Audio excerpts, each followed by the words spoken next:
Mitch, a lot of people want to know if Dr. Trump is in the building, and I'm here to say that he is. Check this out. Are you suffering from a serious life-threatening illness? Has your doctor told you you're probably going to die? My name is Dr. Donald Trump, and I have helped millions of patients with conditions just like yours. Cancer, heart disease, ALS, you name it.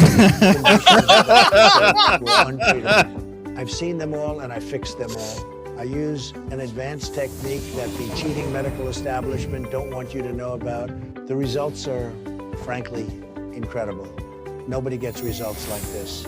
They're the greatest results. They gave me 6 weeks to They're the live, greatest but then results. I called the hotline and was healed entirely through the phone. I was clinically brain dead, and my wife was about to pull the plug when the doctor saved my life. If you or someone you Oh, love is suffering, Jesus. don't wait. Don't let the corrupt medical establishment tell you what's possible. Call 1-900-NOT-JESUS today. Let's make your health great again. Are you so? Let's make your health great again. Call 1-900 not Jesus today. Oh my gosh, it's so great, man.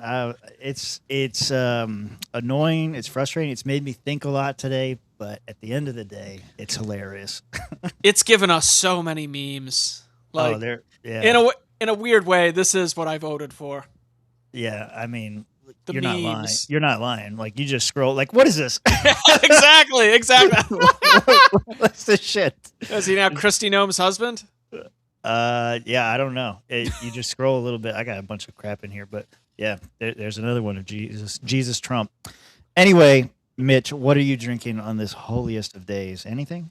What holy day? Our holy day, remembering our doctor, Donald Doc- Jesus Trump. That's right, Dr. Well, Donald Jesus I'm Trump. hoping through the power of Dr. Donald Jesus Trump that this water will turn into wine. Yeah. You're drinking water and you're hoping it turns to wine. Okay. Yep, basically. All right, I'll have to drink 2 of these for you. I got the Mountain Dew Hard Baja Blast. For They still anybody, make those? yeah, man, and they're still great. They're still great. And actually, I was thinking about it when I went and picked it up today. It's been almost a year. I don't remember. I don't know if you guys will remember, but when I was looking at this house, I was in a hotel down the road, and I had a bunch of these because I didn't have anything else to drink. And we were all hanging out in the Discord, and I was walking around town drunk, trying to find more beer. I don't know if you guys remember that, but I do. And that was about a year ago. And so tonight will be no different. You're here. Yeah. Let me see. So we got a couple things here. What the fuck is going on? We're punctual. That's what happens when it's just me and Mitch. Rob and Josh will be in later. Serendipity. What do you call it when like things just conveniently work out? Where Mitch is going to leave at 9 and Josh is going to come in at 9. Yeah. We're like passing each other on the way out, basically. Yeah. So everybody's got a couple things that have come up. Rob's, I told you guys that Rob wasn't a real lawyer, and he's doing paralegal work right now. So just more proof that he's not actually a lawyer. AI data centers are for shit like this. Yeah, I mean, that's what I'm saying. I enjoy it, even if it's drives me crazy sometimes. You got to laugh at it because really there's nothing else that we can do. Swampcast is on time. Everybody's freaking out because we're on time. Mitch, we fucked up. We should have just I don't know what we should have done.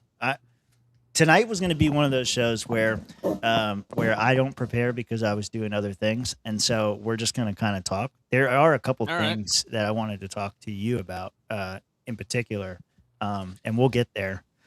The chat, make sure you guys vote in the poll. Don't tell Mitch what the poll is. I'll ask him the question later. He's going to go fucking search it now. I already had the tab open, dude. Yeah. We'll get there. But yeah, I'm going to ask everybody on the Swamp that tonight.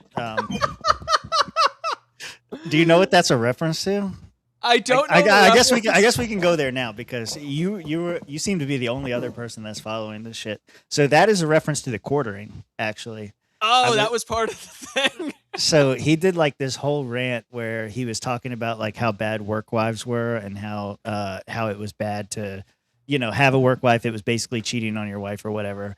And then people found an old clip of him where he talks about drinking his work wife's breast milk.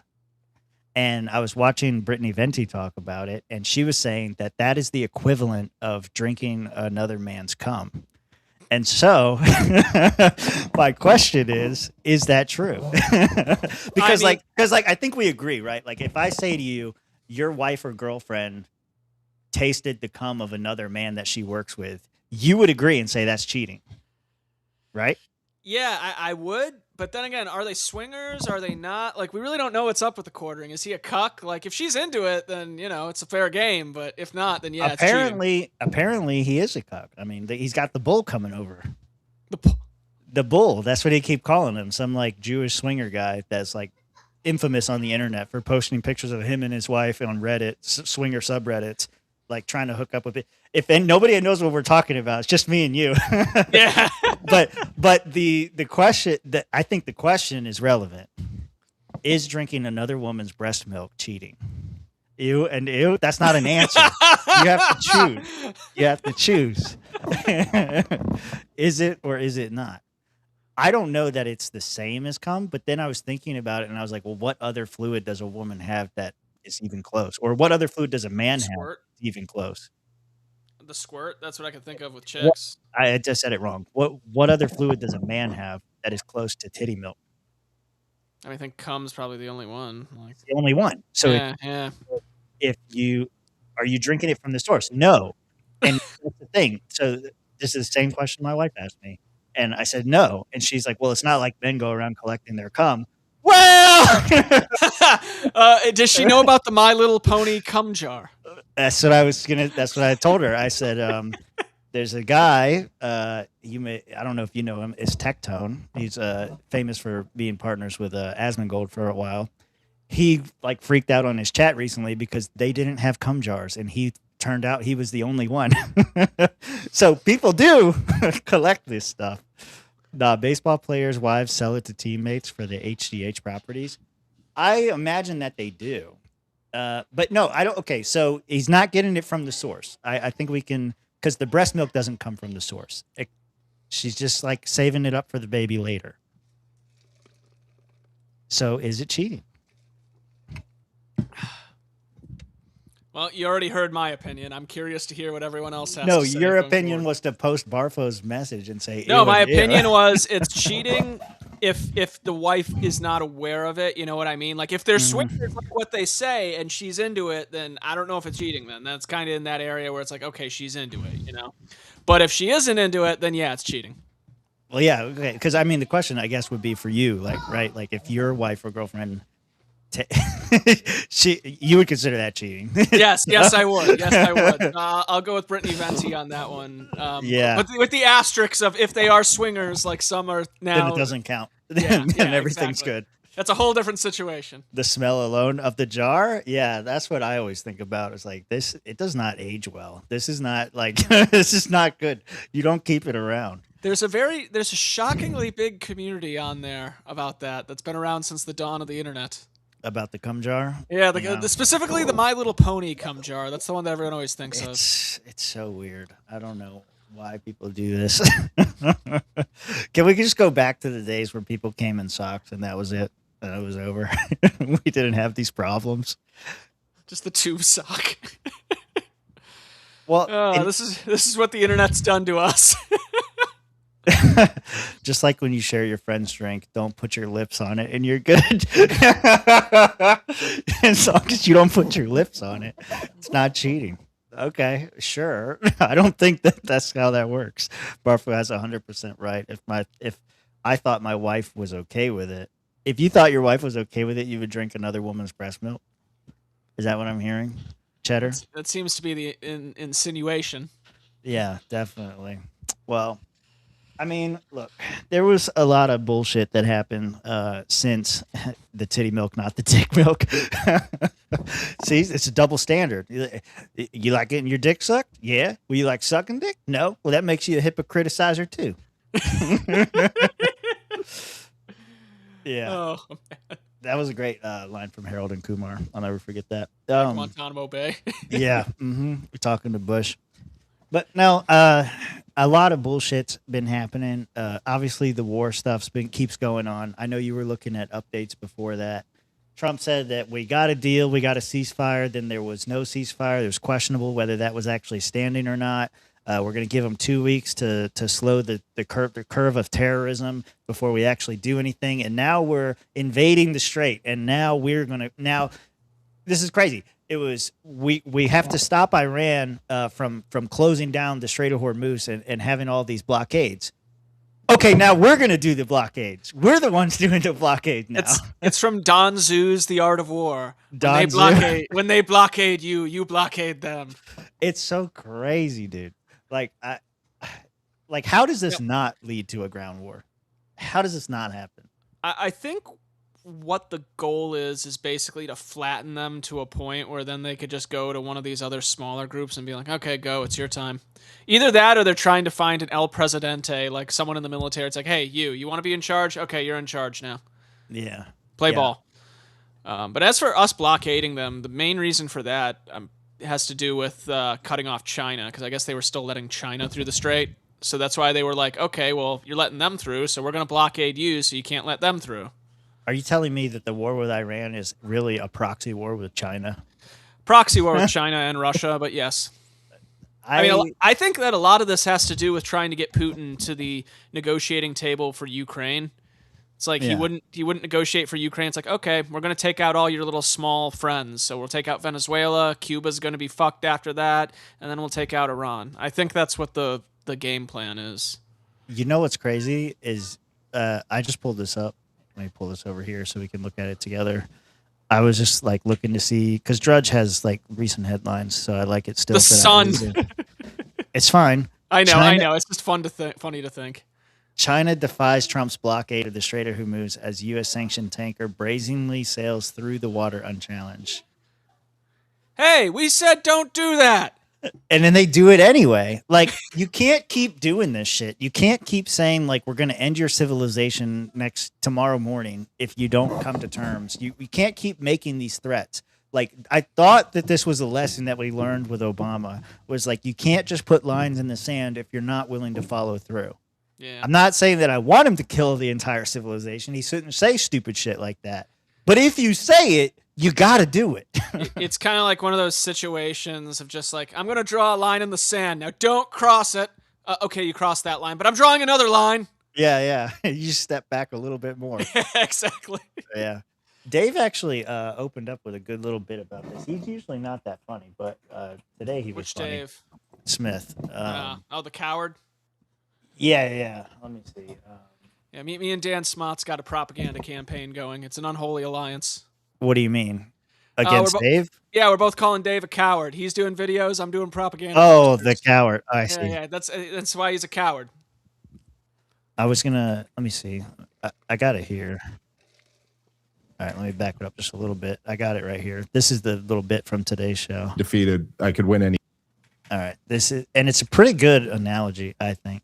He's usually, like I said, not that funny, but this time it was funny. There, and here we go. And man, is there a lot to talk about? Before we even get into the news, Rob, I got a new fighting style. Okay. That I wanted to tell you about. I invented my own fighting system. I think I topped Helio Gracie. This is like, can't be defeated. I could win any. Okay, so here's how it works, right?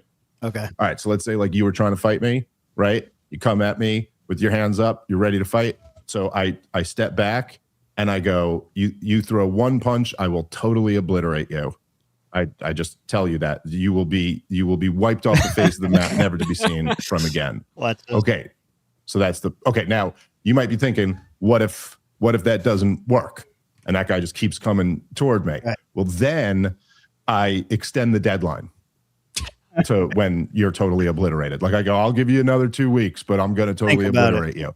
And then if that doesn't work and you keep coming toward me, I just punch myself in the face before you can do it. I just start punching myself in the face. And I go, you're not beating me up because I'm beating me up. And that's pretty much where we're at right now, I feel like. Yeah. It just keeps making mistakes over and over and over again. Yeah, this doesn't really give off the same feeling as Venezuela, where he could just like with Venezuela. Right. I'm positive that they turned Maduro in. Like just the fact that regime is still there, but like now they kind of kiss our ring instead, tells me that they turned him in. Like, I don't really think know what's so. going on behind the scenes in Iran at this point, but it's just all over the place. Well, even with Iran, like even if you just look at Iran by itself, like 6 months ago or whatever it was, the 12-day war, all that bullshit, like we were pretty much against that too.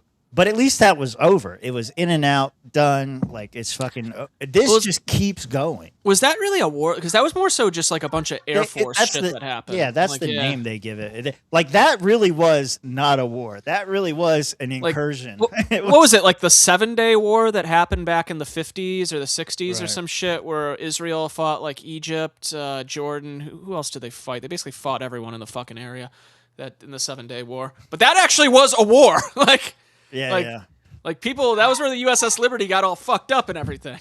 Allegedly. Yeah. I mean, that did happen. It They says just apologized. You know, that's the narrative.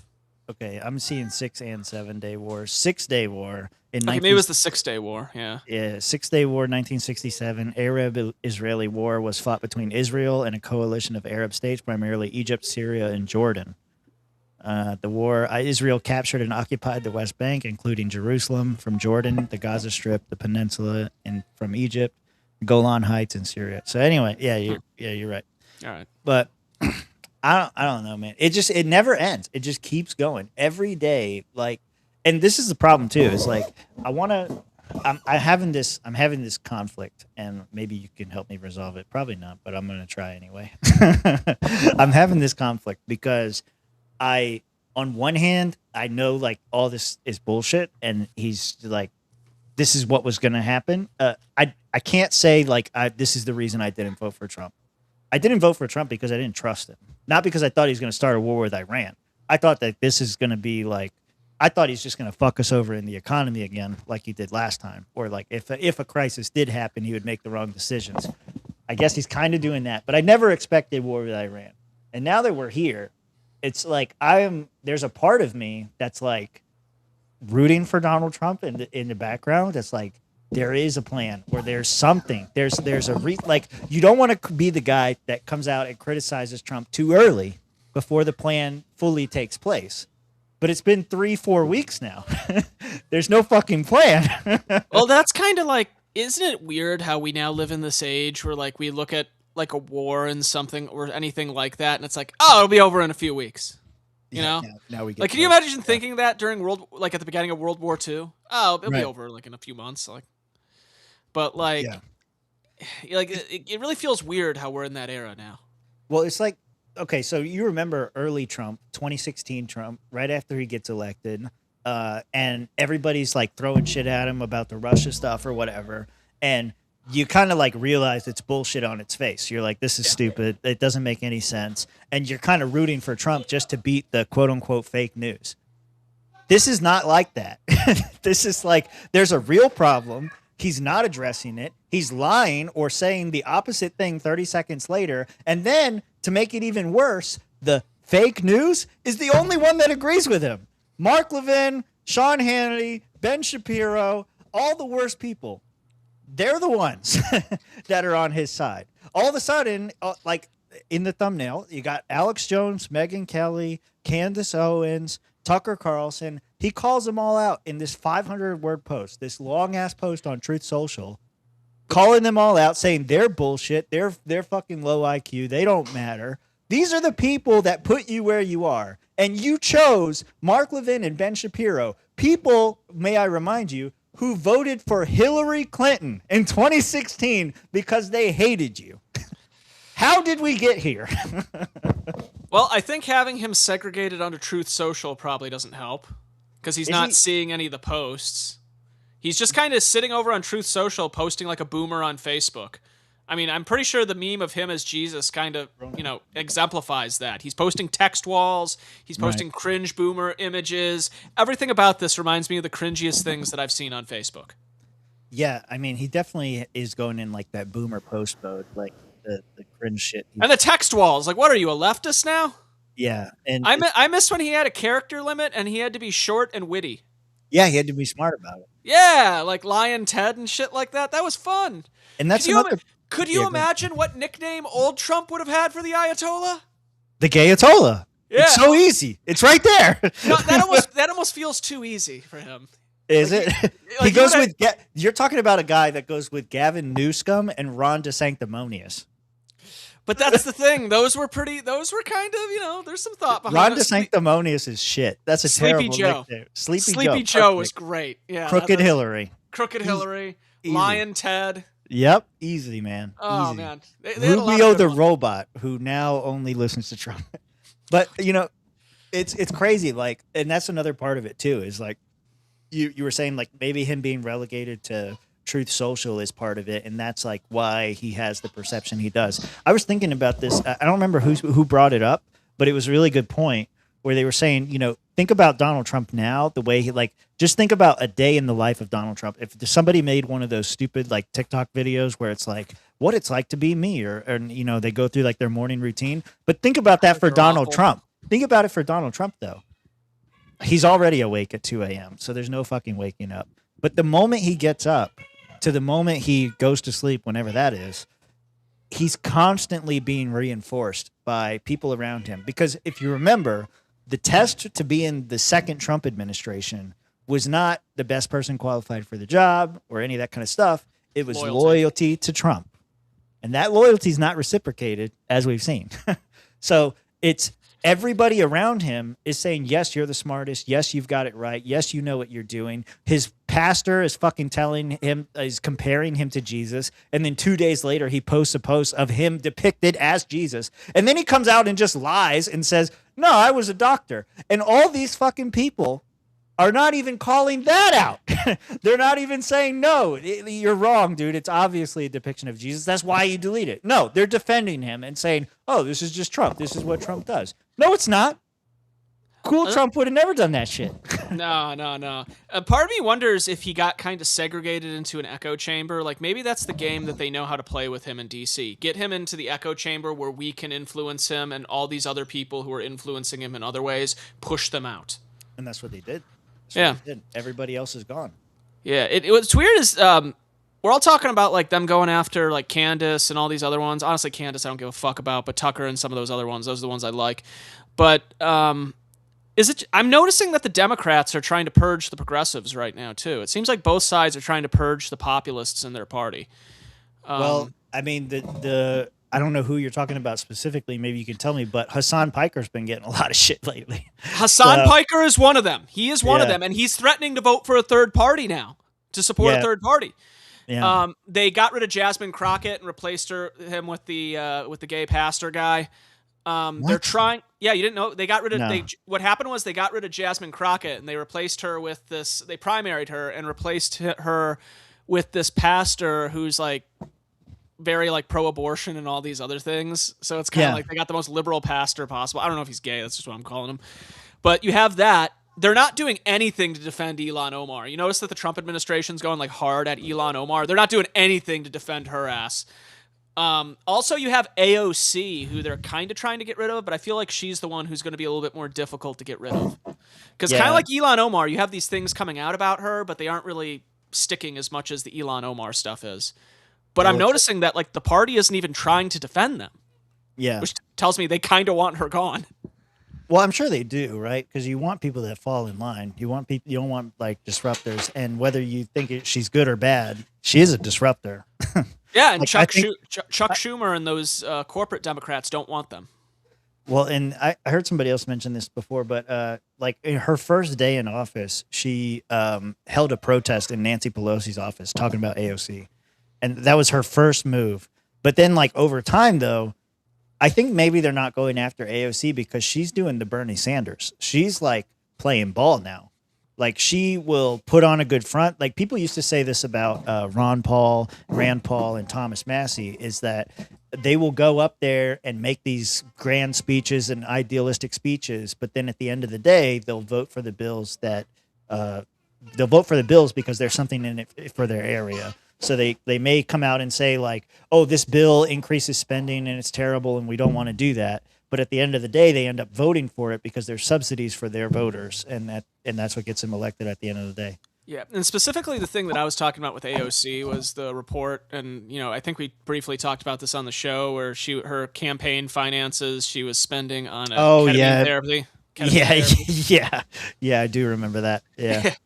And like, I just noticed like none of the Democrats really came to her defense for that, but I don't think they really had enough to go after her for that. Just maybe like a few fines or something.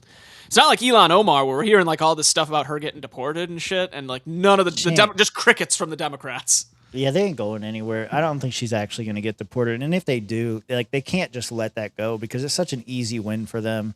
Like, this is somebody that the people chose to represent them, whether you agree with the people in that district or not. What they'll do is they'll get someone like, what's the name of the white guy who defeated the Somali guy in the primary for Minneapolis mayor? I can't remember him. Like, I don't know. So basically, kind of like Mom Donnie, you had another Democratic socialist trying to primary the mayor of Minneapolis. Uh-huh. And it's like this typical white corporate Democrat guy. And he ended up just the Somali guy just completely... Jacob Frey? Jacob Frey, thank you very much. I was going to say Jacob Blake, but I'm like, that's not it. Yeah. But like, yeah, they basically ran roughshod over the other guy. So like, I'd imagine that they would want to get someone in who would be more on their, corporate Democrat line in Ilhan Omar's district. Just send someone out there, do what Jacob Frey did, pander to the Somalis, eat their crappy food and pretend it's good. If we could pick that picture of Jacob Frey eating the food and clearly not liking it, still one of the funniest things in the world. But this is another one. Eric Swalwell, he got fucking booted out. I don't know. I don't know. That one's weird. Like, why is it weird? Well, because like we've obviously known a lot of weird shit about him for years. Eric Fartwell. Fang Fang. Yeah, Fang Fang. Snooky. We love you a long time. But, like, this is all coming out now, and it very much so gives off the vibe of a political hit job. Mm-hmm. So, like, I wonder, like, what is the motivation for this? It's not like they have anyone else. He's not good enough. But they don't really have anyone good enough to run for governor either. Katie Porter does really bad in the polls, and I can't remember the other guy's name, but he's basically a non-entity. I don't really understand what they're trying to do here. Yeah, I mean, I think they're just trying to make room for somebody else. I don't see how it's going to be. Like, there were some people that were excited about this because I guess he was the front runner in the California governor race for a while. Yeah.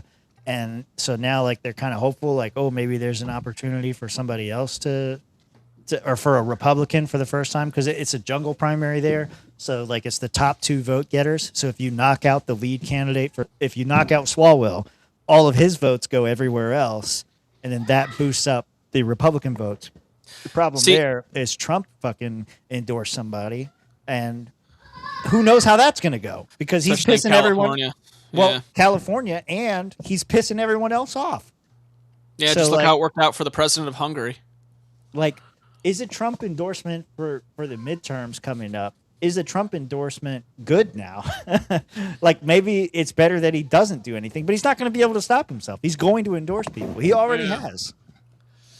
What's funny is a few weeks ago off the show, I was having this conversation with Josh where I was thinking that maybe it's not going to be as doomsday for the Republicans in the midterms. Maybe what we're seeing is kind of like what we saw with Javier Milei in Argentina, where everything is getting blown out of proportion, and when the day comes, he'll still end up winning. Maybe not big like Javier Milei, because that never seems to happen in the U.S., but he still win. But with everything happening now, it's like, dude, you're going after the Pope.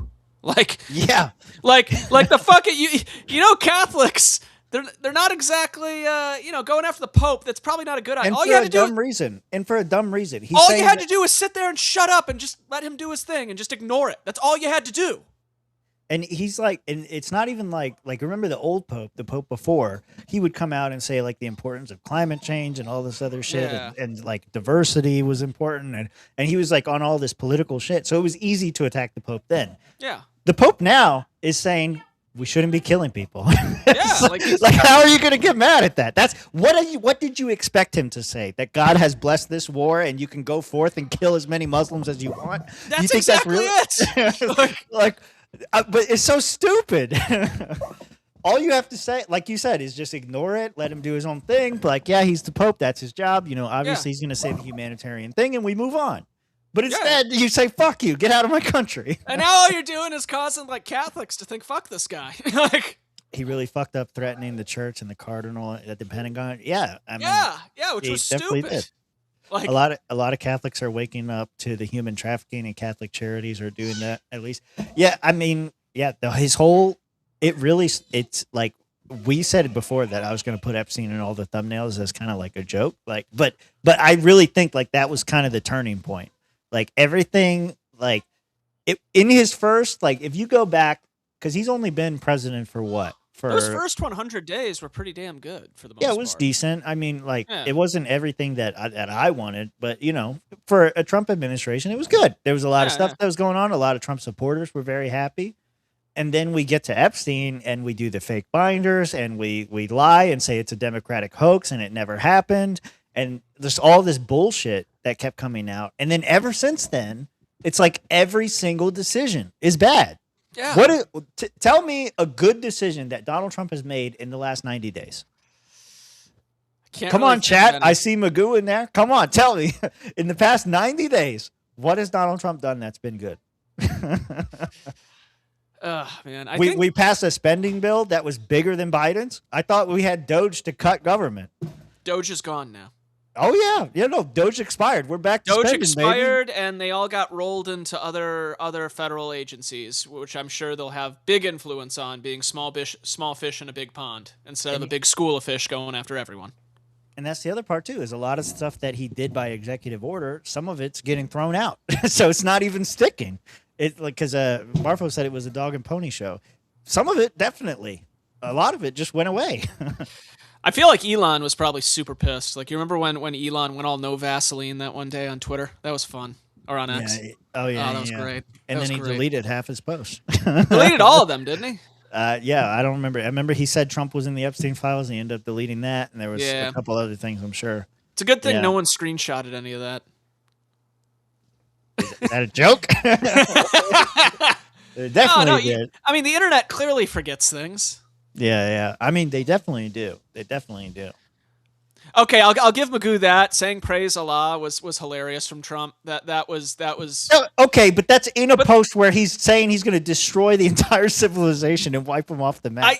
But you know, and then doesn't do it. Listen, like that's the worst part. The shit poster in me appreciates that, just because it was using their own rhetoric against them. But even then, like as you said, like you just look bitch made. I mean, I will say the overreaction from that was really fucking annoying. What number of chess are we on? 420D. We're getting there. I think we may only be on 69D. So I will say, we're getting there. Rescheduling, even though Rob thinks it means nothing, I actually do think rescheduling marijuana was a good decision. Yeah, I mean, because there's a lot of research. Well, you know, like Rob acts like it doesn't really change much, and to some degree it doesn't. But if it opens the door to research, I think that's a really good thing. Yeah. But even then, it's just like, you know, it's kind of like, oh well.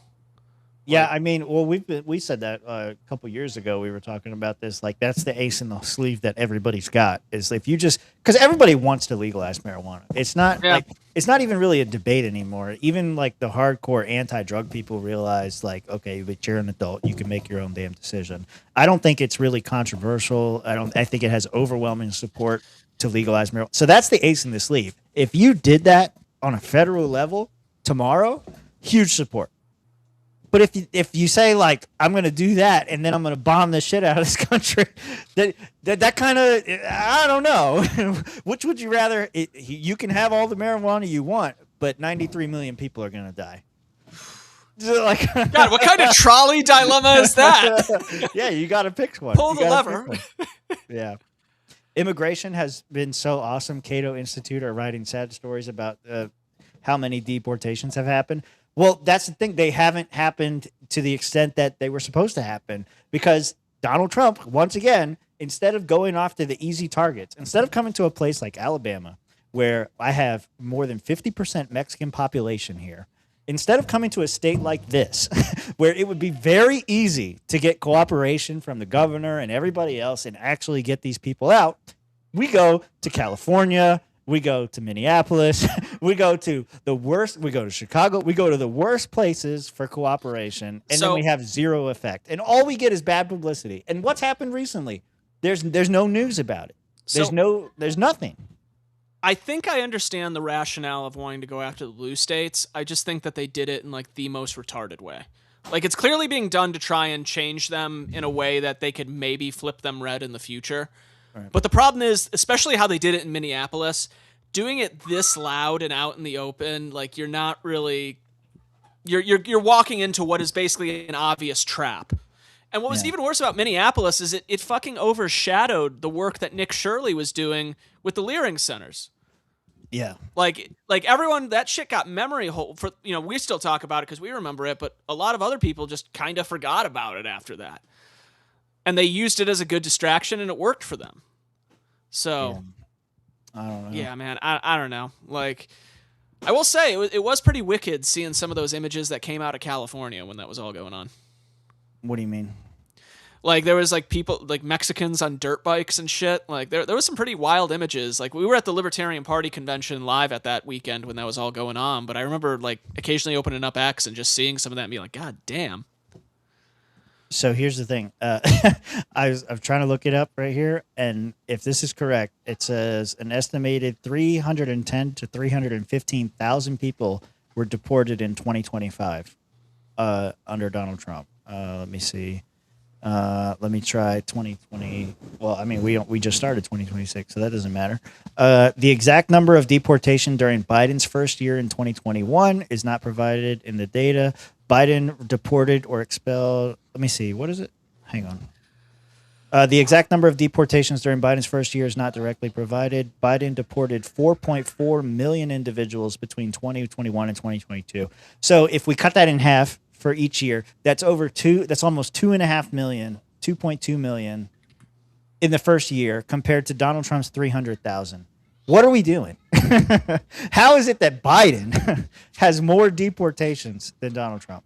And we're supposed to look at that as a victory? So I'm going to just play devil's advocate here because I have a lot of family members who work in customs and I hear shit about this. And their point is that because he positions himself more as a tough on immigration guy, a lot of the people across the border who would try to come over here don't because they see it as more risky. But then you have someone like Biden come in and be like, no, everyone come on over. That's when you kind of get, higher numbers of people coming through. And so that might be why you see more people getting deported under Biden as compared to Trump, because there's a lot who would probably come over and get deported that just don't because they see Trump more as a tough on immigration guy. I see that, but then I see Marv's comment, which is also relevant, which is, you remember one of the first big controversies of Donald Trump's administration was the H-1B1 visas, and Vivek and Donald Trump defending that actually we should have all these carve-outs for immigrants. Yeah. So like any kind of deterrent was like, okay, we'll just get a job on a cruise ship. Or just get a job at like your local lawn factory. Like I don't. That's not the right word for it, but you know what I mean. My whole thing with H-1Bs is I actually didn't hate the idea. What I hated was that, and feel free to fact check me if I'm wrong on this. They would basically be getting paid by the government and not the company or business employing them. What? Yeah. From what I understand, that was something that I was talking with people about the H-1Bs about, and the problem was like, they're basically getting money from the government. And it's like, if that's the case, I agree. But if not, if someone goes through the proper channels to work here, same goes with like immigrating. If you go through the proper channels, I have no problem with that. I mean, it's not saying that there's anything for that, so I'm gonna assume not. I want to say that was ridiculous. If we could get Leighton on the show, I want to say it was Leighton who said that, and if it wasn't Leighton, Leighton, I apologize. Yeah, I mean, I don't know. Who knows? If that's the case, then that's stupid. It seems. How do you even justify that? It's kind of crazy. I don't know. Well, it caused Vivek to leave the administration. Well, okay, yeah. Elon and Vivek aren't running the admin. Okay. I mean, is that really great? It's like we're not doing good. I mean, I want Elon to run the admin. Well, I don't know, but it can't be much worse than what we have now. It'd probably be more technocratic, I guess. That'd be the only difference. You'd have more, but I mean, we already got that with Peter Thiel and Palantir. Yeah, but Peter Thiel is a very different type of technocrat.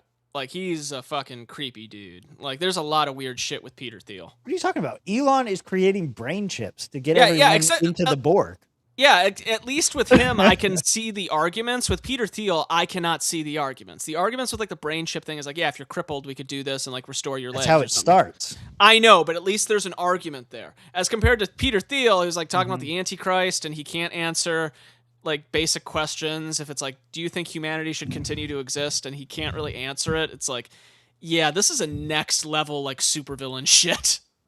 Yeah, who knows? Also, I'm pretty sure he's the reason clavicular is now everywhere. That guy, I don't understand that guy. There are videos of him being asked about Peter Thiel, and he gets really fucking weird about it. Yeah, I mean, because he's probably like, I don't know, that whole manosphere, the whole thing is fucked. I mean, it's almost as entertaining as the leftists destroying themselves, which I've said before is my favorite pastime, watching that. And the manosphere has creeped in a little bit, but it's not quite there yet. It's a fun sideshow. Like seeing Andrew Tate feud with Sneeko was funny recently. Right. Yeah. He has a homosexual rage. Like, Yeah. What did fucking Tate say? Yeah, and then Sneeko says he's the new top dog now, that he's the alpha male. Yeah. But then like Tate's like, oh, well, you say that, but, the first time that you were hanging out with me and my crew, you were asking us like how you know you're not gay if you've never sucked a dick before, like questions like that. Like that's what I'm saying. It's like watching the monkey knife fight on The Simpsons. It's like, yeah, I like this. This is fun entertainment. Yeah. Bringing on 600,000 Chinese students, trying to make us agree with the left about canceling student loans. Yeah, I mean, that was the other thing, too. Like, there's so many things. It's like every fucking decision, every damn statement, like, it's so hard to find something to agree on anymore.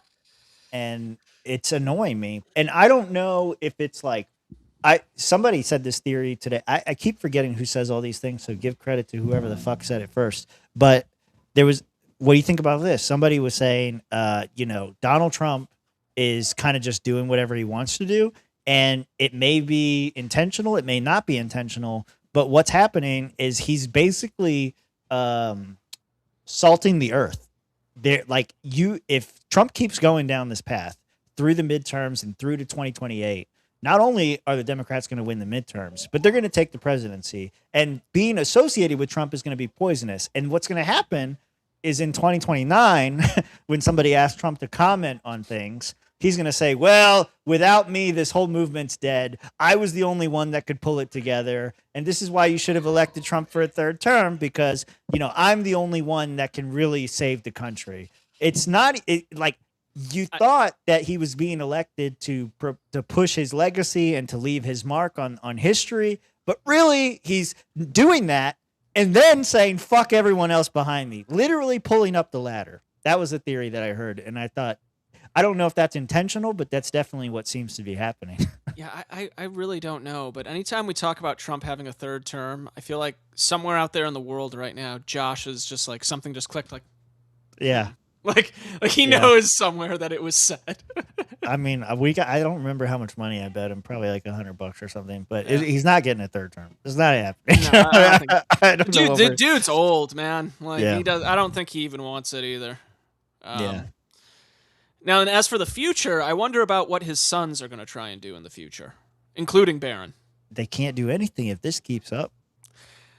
I mean, you never know, because sometimes I'm not my dad. I'm my own man. I mean, look at Theodore Roosevelt was a lot more awesome than Franklin. I don't.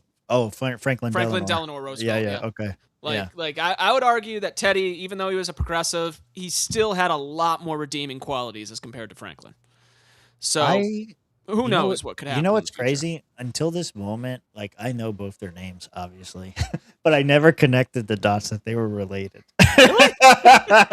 Yeah. He was Uncle Teddy or something like that. Yeah. Yeah. That's yeah. So Also, weird. John Quincy Adams is related to John Adams. Yeah. Okay. So yeah, those seem a little closer together. Yeah. Those were closer together. Yeah. But like, yeah, there's a history of political things with like shit. Look at the Kennedys. Except in their case, everyone got shot or died in a plane crash or something. Well, RFK's there or lost their voice.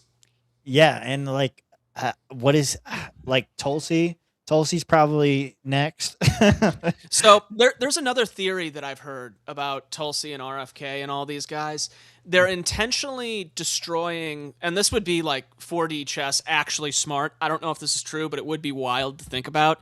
Okay. They're intentionally destroying the coalition because they want to drive all these people to the Democrats. That way these people take over the Democrat Party and they become the new establishment over there. So then you basically enter into a situation where no matter who wins, the populists win. This is retarded. I've heard this. I mean, this was the same idea that I had. If you remember when we did the Mises Caucus in Florida, we were bullshitting one night about just crazy political ideas. Yeah, and I basically said, like, how could we maneuver Florida politics in a way where no matter who wins, we win? Because that's what it is for certain elite groups. Like, when Obama was running against Romney, there were certain elites who were like, oh, yeah, who no matter who wins this, we win. So, like, part of me thinks, like, I could see how that could be the case. The problem is with everything going on, I'm just like, I don't know if they're that smart to be doing this consciously. No, it's far more likely to me that we end up with somebody like AOC or a Mamdani figure or something like that in 2028, and that person swings the pendulum the other way. That seems more likely to me than we're going to get some populist uprising. I don't see it being the AOC or the Mamdani, but I could see it being like the Gavin Newsom or a Chuck Schumer type of some sort. Not Chuck Schumer himself, but someone else. I can't see Gavin Newsom winning. You can't see Gavin winning? No. He's like the safest one. If they wanted to run someone, I think they would actually have a shot. The safest one now. I hate Newsom, but like I look at everyone else that they have on the field. What, we're going to run Kamala again? Dude, you're forgetting. Yes. You're forgetting. Stephen A. Smith. And he's going to run as a Democrat. Not if we show up to Grand Rapids with that banner and entice him to come to the LP. I actually got like a little disappointed because I saw a clip from him recently. He was interviewing, it was either Kennedy or someone, or I think maybe Tim Burchett. It was one of those two. He was interviewing one of them, and he made the comment that he's not going to run for president because they told him that once he announced, he would have to quit his show. Which I didn't know that's like a rule. Like, you can't have a show and run for president. Didn't Ross Perot do that? I don't know, but like I know Ross Perot, the way he got on he basically had local access shows where he talked about like the Federal Reserve and shit. That's kind of how he landed on a lot of people's radars. And like maybe because he works for ESPN, like maybe that's why, because it's too big of a, like maybe they will fire him. Yeah, I think that's probably a corporate thing because they don't want someone running for president attached to the brand. God forbid something goes wrong, or God forbid it's liable. It's liability. Right. Yeah, I could see that. Plus, ESPN's owned by Disney. Right.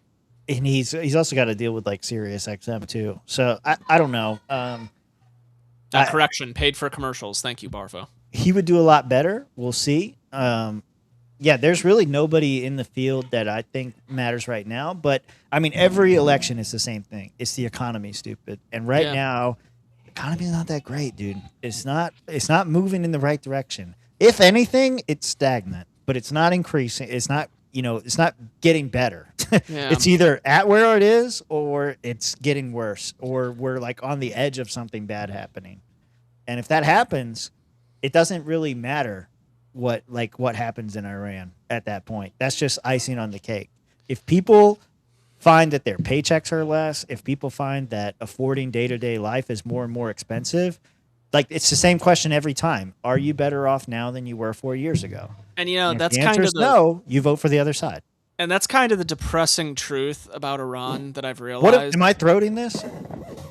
I don't know. Who are you talking to? I'll pull it back a little bit. Is it me? Is it him? Which one is it? Yeah, keep going.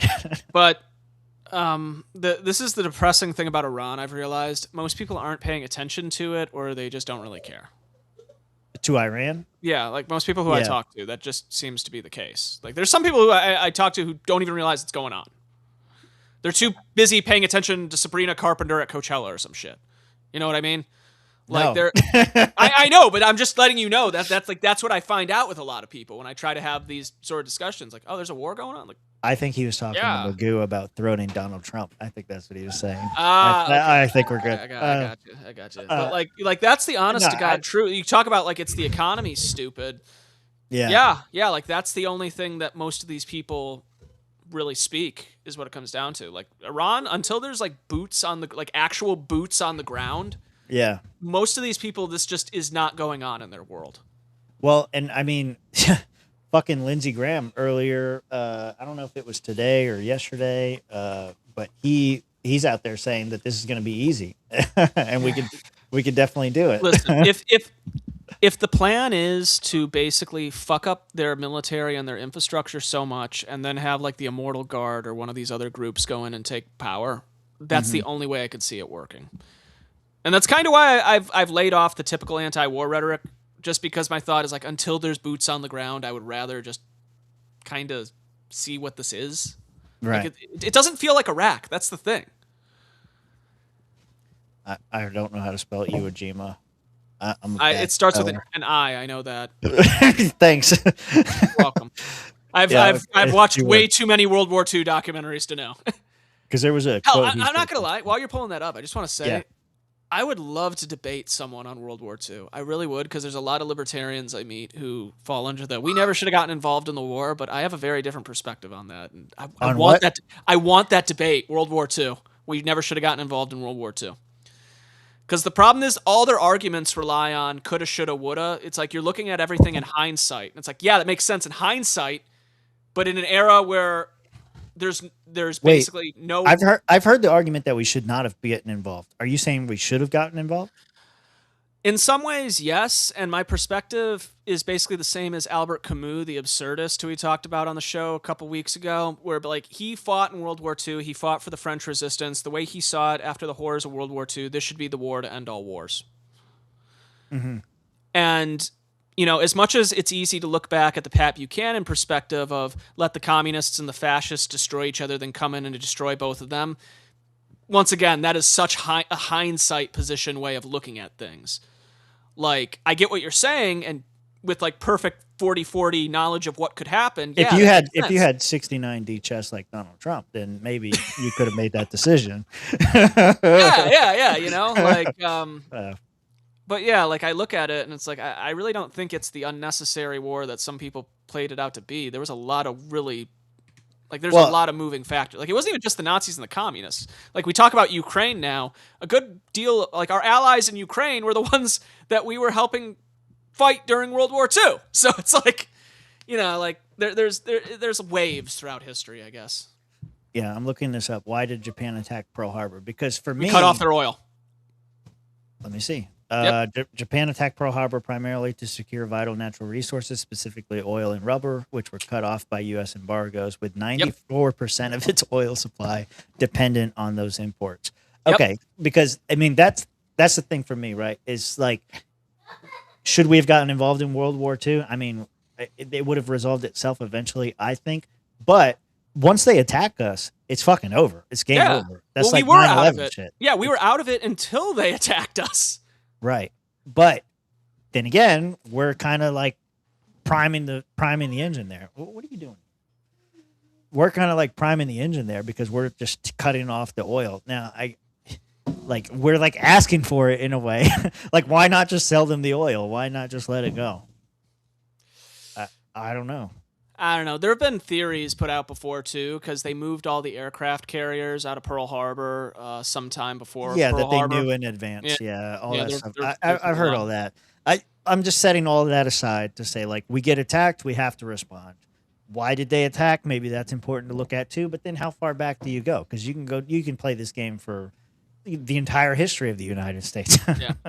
Another reason why I think we probably did that was because we were supporting the Republic of China. Yeah.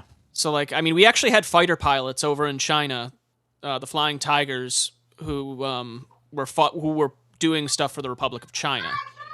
So I'd imagine that kind of fucked over one of our allies. So we probably thought, okay, we can't let this happen. We got to try and help them out. And, you know. The United States cut off Japan's oil supply in 1941 as direct retaliation for the Japan's invasion of southern French Indochina, which the U.S. viewed as a critical escalation in the Japanese aggression in Asia. Wow. So that's why we did it. Yeah, so that sums that up. Yeah, I don't know if that's like what we should have been doing. Like, it seems like we're kind of like putting our thumbs on the scales, and eventually we get a little bit of blowback, and now that's our excuse to go in, which is another theory I heard. But I want to play. I want to play Lindsey Graham's thing, and then I'll go ahead. I'll share the theory here. This was posted by Marjorie Taylor Greene. She clipped it, Lindsey Graham is a psychotic neocon who invokes Iwo Jima and is willing to send U.S. Marines to be slaughtered in Iran instead of working to get America to get Homeland Security funded so TSA, ICE, and BPA can get paid. South Carolina, please vote him out. This is the clip. Program has been obliterated, and they're running out of money. So here's what I tell President Trump. Keep it up for a few more weeks. Take Carg Island, where all of the resources they have to produce oil. Control that island. Let this regime die on a vine. Is this going to, though, take Carg Island? Is it going to involve U.S. troops on the ground? Let me just read you something from The Atlantic. Does an assessment on that. They say U.S. troops may well take Carg Island. We believe in their ability to do so, but only to endure ballistic missile strikes, drone attacks, petrochemical smoke, all without a reliable means of obtaining logistical support. The result could be a grinding war of attrition. They talk about how far away they would be from resupply. I'm sort of tired of all this armchair quarterbacking. This has been an amazing military operation. God bless the fallen. But it's a difference when we talk about troops on the ground. I trust the Marines, not that guy. I trust DOD. We got 2 Marine expeditionary units sailing to this island. We did Iwo Jima. We can do this. The Marines, my money is always on the Marines. I don't know if you take the island or you blockade the island, but I know this. The day we control that island, this regime, this terrorist regime, has been weakened. It will die on a vine. And here's what I want to do. I want to get with Chris. I want to sprint to peace. As the war winds down, I want peace to ramp up. The reason we don't have Saudi Arabia and Israel making peace is October the 7th, 2023. Iran through Hamas attacked Israel, stopping normalization. I want to take up and complete what Biden started. As soon as we get Iran defanged so they can never do another October 7th, hear this shit? I want to start up peace talks. Continue what Biden started. I mean, listen, the whole thing is fucking retarded, dude. I feel like this is one of those mask off moments. I mean, it is. It does kind of like reveal that it doesn't like. Hassan got a lot of shit for saying it. He was right. Other people have said it before him. They were right too. It doesn't matter who you vote for. We still get the same shit. And this is one of those things. It's like it doesn't matter who you vote for. Maybe war with Iran was inevitable. There's I don't know. I have an alternative timeline thing I want to get to at some point. But with this whole Lindsey Graham Iwo Jima thing, so we're sending like something like 5,000 or 7,000. It's less than 10,000 troops that we're sending over there to do this little blockade thing. Current estimates, from what I've heard, is it's going to take somewhere in the neighborhood of 100,000 troops just to take Carg Island, with us losing 20,000 soldiers to be able to do that. Or I think like that was Iwo Jima. Never mind. That was Iwo Jima. Yeah. I remember where I heard this now. In Iwo Jima, we sent 90,000, 100,000 troops, and we lost 20,000 to take Iwo Jima. He's saying, oh, Iwo Jima was easy. We did that. We can do this too. Okay, we're going to kill 20,000 people to gain control of the strait, which wasn't a problem 2 months ago. Well, that's where I'm getting really annoyed by the Emo Jima comparison because Emo Jima? Emo. We're going Emo Jima now. There's been weird. Yeah. Jima. But with the Iranian military is not very good compared to the rest of the militaries of the world. That's why they fund a lot of proxies. So like the Imo Jima comparison just makes no sense to me because Japan, they had a good military back in the day, man. So I don't know if that's really I don't think that's a one-to-one comparison almost. Well, you say that, but then you got to think about it too. Like, yeah, they don't have the Air Force that we have. Well, they had to get Russia's help to shoot down our planes. And they helped them, though. Yeah, I know, but that's really all they really have. And even then, Russia's kind of spread thin because of Ukraine. Yeah, when the fuck is that going to end? I thought it was supposed to end day one. What happened? Once again, you know my opinion on that. Like, I think that this whole thing is to try and get them to the negotiating table.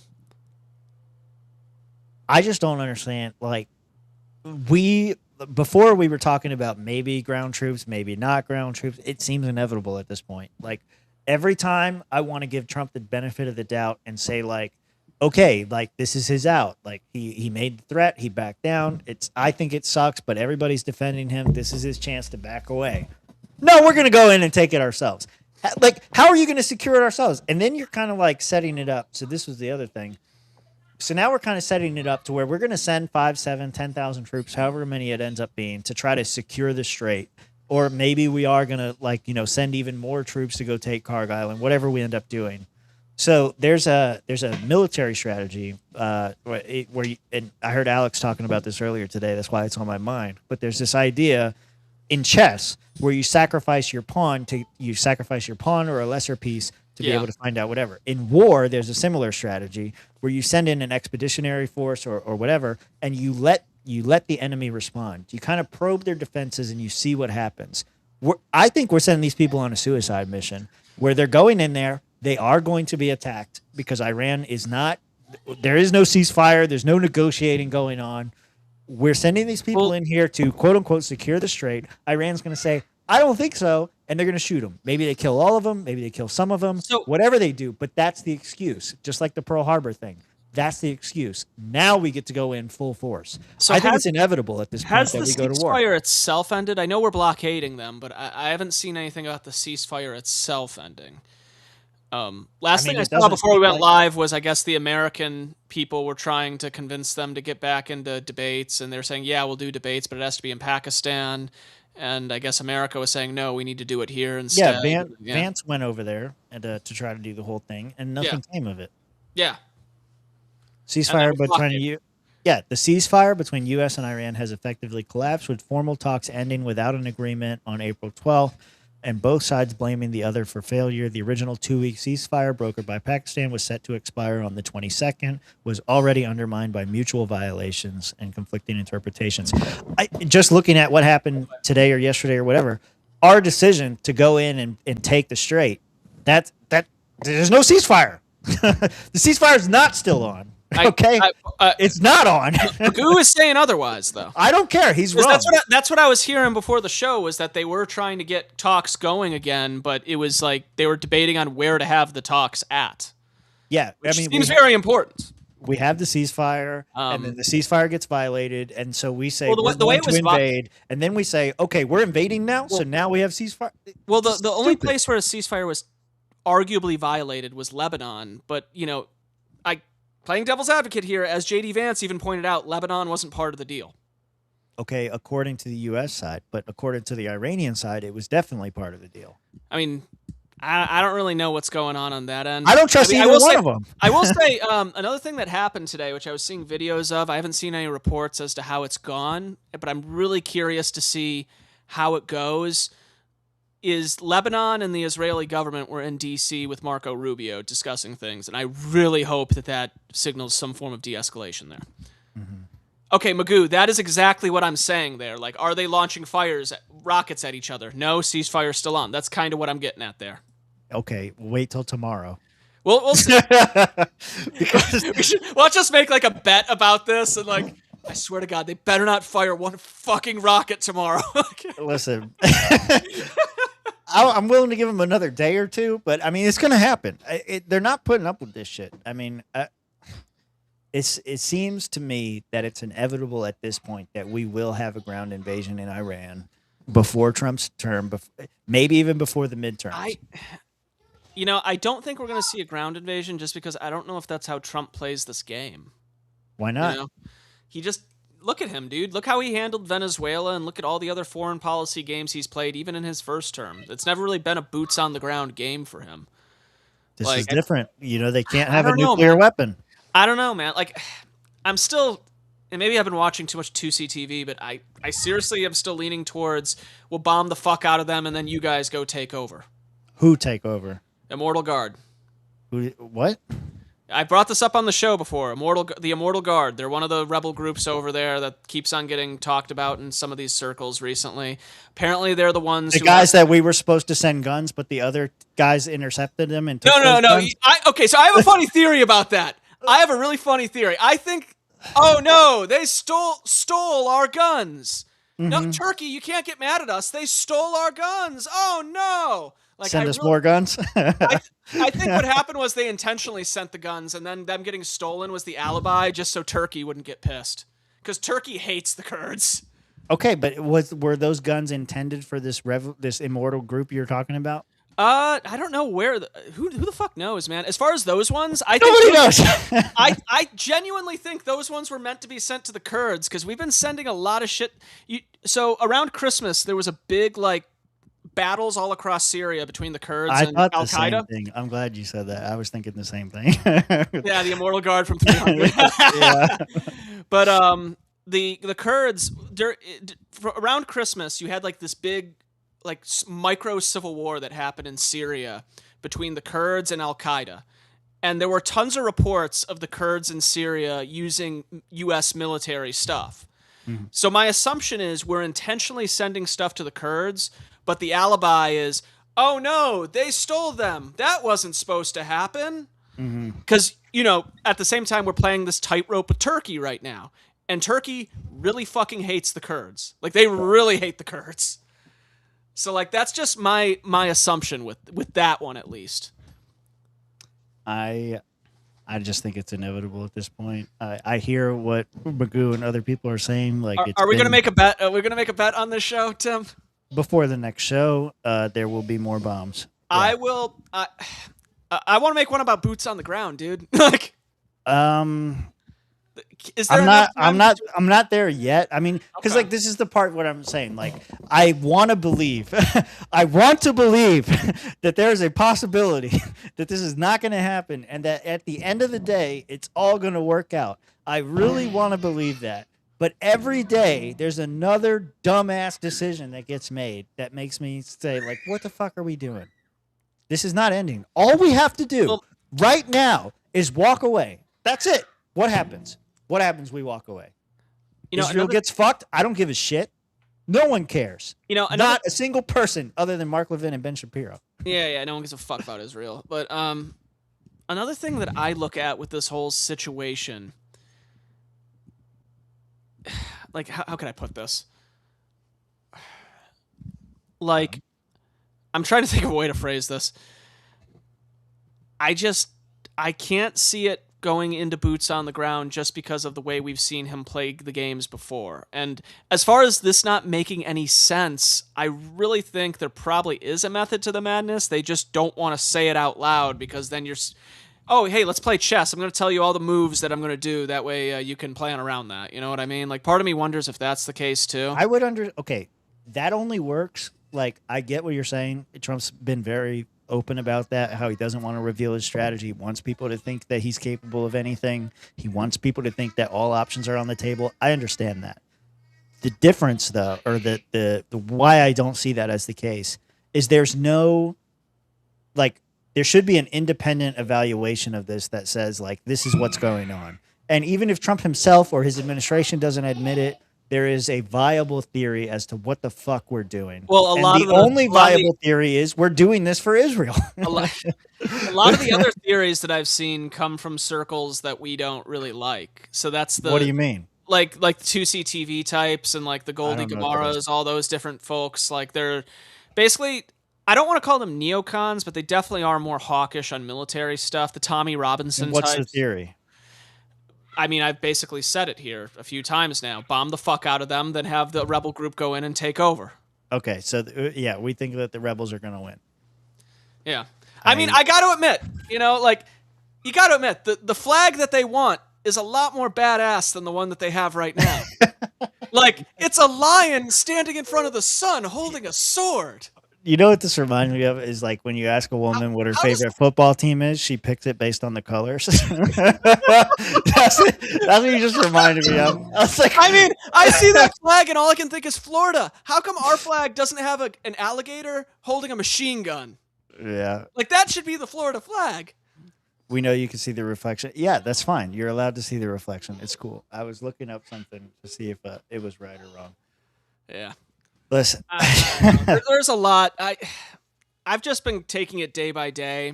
I've been avoiding the typical "I'm not dying for Israel" rhetoric until there's actually boots on the ground. That's my position. But I am still very skeptical of everything going on. We're inching closer, I think. I want to believe that it's not going to happen.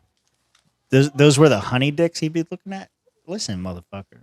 Ain't no damn honey dicks. Since I'm going Tim Pool tonight, I might as well put on the beanie. Honey dicking? What the hell is honey dicking? Now I gotta look up honey dicking. Is that kind of like a honeypot thing? I mean, this is gonna be a bad search. Oh my god. When a person is getting took, somebody finding your ass out and figuring out what you like, telling you what you want to hear to get what they want out of you. Honey dick. So who's honey dicking Trump right now? Like, probably the neocons. Mark Levin definitely is honey dicking Trump. Oh, okay. It was coined in the film The Interview. Okay. All right. The term serves as the male equivalent of honey potting. I see. Okay. It makes more sense now. Yeah, that makes honey sense. trap. Yeah. Gooning. Fucking honey dicking. You guys are the problem. Brady tells me all the time to get off the internet with all the stupid shit that I tell her about. And now I got to go tell her about honey dicking, and it's all your fault. You could just show her the interview. She may have seen it. I haven't watched it. It's actually not a terrible movie. I haven't watched it. That was during the era of Seth Rogen being a piece of shit. No, that was back when Seth Rogen was still pretty cool. He became a piece of shit later on. No, he was pretty decent around then. What? During the because the interview was when Obama was still in office. It 2014. When Trump came into office, that's when he became a liberal cuck. Yeah. Neocons are upset. Oh, here we go. See, I'm going to pull it up right now so you can't say I didn't bring it up. I'm going to talk about it. You fucker. And that's not what you said it was going to be about. I was playing with Trey this weekend. Just waiting for that moment. And he was like, you didn't bring up my thing last week. I said, yes, I did. I bring it up every time. People look forward to Trey's pegging jokes, okay? And that wasn't the one you promised me. It comes out of nowhere like an RKO. Exactly. I can clip it from my Prec server and send it. Okay, sure. Scroll up. It's there. Oh, wait, you got another one? Wait, you did two? I did two. Hold on. Maybe I did miss one this time. Maybe I might have missed that one. Yeah. Shit, I missed it. I don't see it. It's not here. Send it again. I might try to track down the interview for my server, though. That's not a terrible movie. You got tied up. Shut up, Trey. I don't like where this is going. You got tied up. I don't even want to ask what you're talking about because I know it's going somewhere bad. She's tying you up later tonight. Uh-huh, sure, uh-huh. All those things. Sounds great. They didn't call me Peggy for nothing. That is a great meme. I just hate that it always gets referenced to me. What is this? Page 11? Okay, let me see. This is something Sonny sent us. Let's see.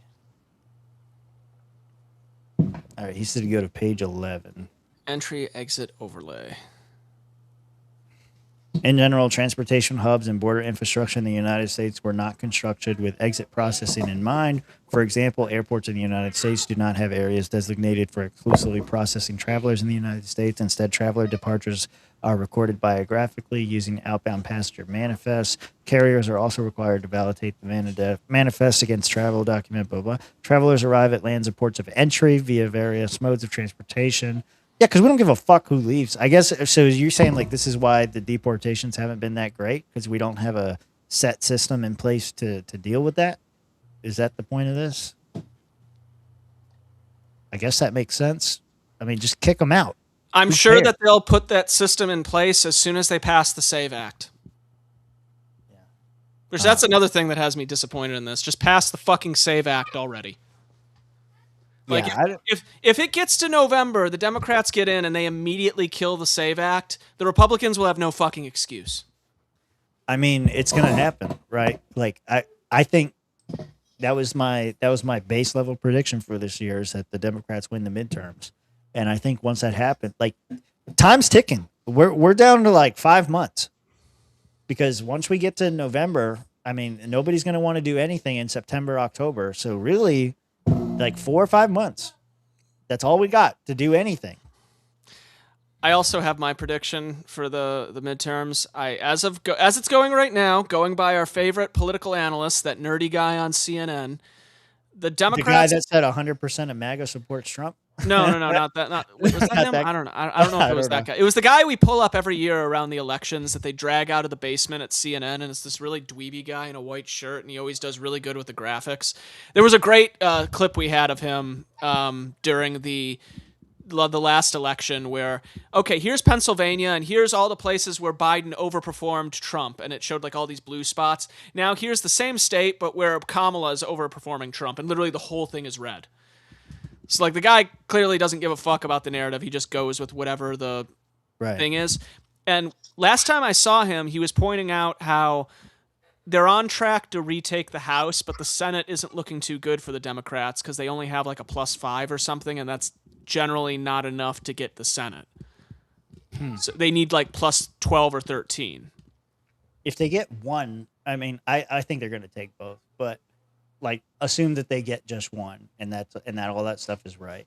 I mean, that still stalls. Well, then we're in gridlock, which I don't really mind. I mean, we're going to be in gridlock either way. Yeah. If they take both or they take one, you're still going to be in gridlock. I think they could do if whether they could. Or not you have impeachment. Isn't it? Don't they have a little bit more wiggle room though if they retake both? Yeah, like, I think there's slightly more they could do. Yeah, because they can force stuff on Donald Trump's desk, and then he has to refuse it. Yeah, that's kind of like the difference. But then I think also impeachment becomes easier too. Yeah. And it's not going to do anything. I mean, Stephen A. said this recently, that it doesn't really matter. Like, it doesn't matter if Democrats win both the House and the Senate. Donald Trump's not going to be impeached. He's not going to get the 25th Amendment. He's not going to get any of these things that people were saying after the Easter tweet and all that stuff. None of that is going to happen. We are stuck with Donald Trump until 2028. Yeah. The question is, what happens between now and then? And how does that play out later? And, you know, if they win, they just stop everything. It's not like a whole lot's happening anyway, so it's not so different. But it is a failure. It is a bad mark on him. And you have like it's like home field advantage. They already have the inherent advantage of they're the opposing party, and things aren't going well. Yeah. At the same time, seeing the purging going on both sides really kind of has me wondering about what's going on here too. I'm gonna have to look into that more because I don't really see it so much on the left. But you know, maybe it became more apparent to me when I was seeing Hassan Piker going off in the way he was. Yeah, he's getting in trouble a lot. He got featured on CNN recently, and they were pulling up a bunch of stuff about him. I can't recommend the Legendary series enough. Go watch more Pegasus. Go see all your updates on Hassan Piker every day. It's great. It's my favorite pastime. Yeah, the guy's fucking nuts, and he's getting worse by the day. But he's getting called out now, which is good. I just don't know that it makes a huge difference. I think like you still got like, how are they not proud of Mamdani? Like, how is that not the future because they of the don't? Democratic He's not Party? part of the club, and I genuinely think that they will try to primary him the first chance they get. Well, he's gonna fuck himself because what he's doing isn't because communism sucks and it's not working. Well, he's already at odds with Kathy Hochul. Yeah. So like, I'd imagine the establishment Dems just want to fucking knock him out the first chance they get. I mean, they can definitely do it. I think like that wing of the party, though, I think that's real. Like what Hassan and all those people are tapping into. I think that is real. It is real, but like, especially in New York, I think there's a lot of people who voted for Mamdani because he was the younger outsider. Well, because they gave him fucking Cuomo again. Yeah, exactly. Younger outsider. He's young. He's not Cuomo. Like, not Cuomo was 50% of the vote. It was like when here in Florida, when the Democrats ran Charlie Crist against Ron DeSantis. Yeah. Are you kidding me? The guy who's already been our governor and sucked. Yeah, and switched parties a couple. I think he ran for governor under both tickets. Like, he ran for governor under both tickets. He also ran for Senate under independent. He basically caused us to get Marco Rubio by running as an independent. Former Mayor Adams is now Algerian. No, I did not see that. Oh yeah, no, he's Albanian. Even better. Albanian? He's Albanian. He got an honorary Albanian citizenship, and even funnier, the Wikipedia moderators are all arguing over whether to make him Albanian or not. Jesus. It's fucking hilarious. Honestly, I miss Eric Adams, man. Like, looking back. That was him. It was Eric Adams, it was Cuomo, and it was Mamdani. Those were. And Eric Adams eventually dropped out. Silva, whatever his name was. Whatever the fuck his name is. It's not going to be governor. That's his name. Yeah, Eric Adams dropped out, but I don't think he ever endorsed anyone. No. Yeah, I think he just kind of dropped out. He didn't endorse Cuomo, or he didn't endorse. Yeah, that's the way to go. Look, you don't want me? Fuck you. yeah, Decide for yourself. yeah. The Ron Paul 2012 method. Yeah, is Fuck that what all he of you. did? He didn't endorse anyone. Didn't endorse Mitt Romney. Didn't endorse anyone. Yeah, he probably learned his lesson. I heard that early on in Reagan's time, he was like proud to support Reagan, and then Reagan betrayed him, and so he went against him pretty quickly. Yeah, that's why I say I have more respect for Ron than Bernie. Like, ideas aside, like, I would be able to respect Bernie if he just told them to go fuck themselves both times. But he didn't. He sucked Hillary's dick. Oh, I'll kiss the ring. I'll kiss the ring.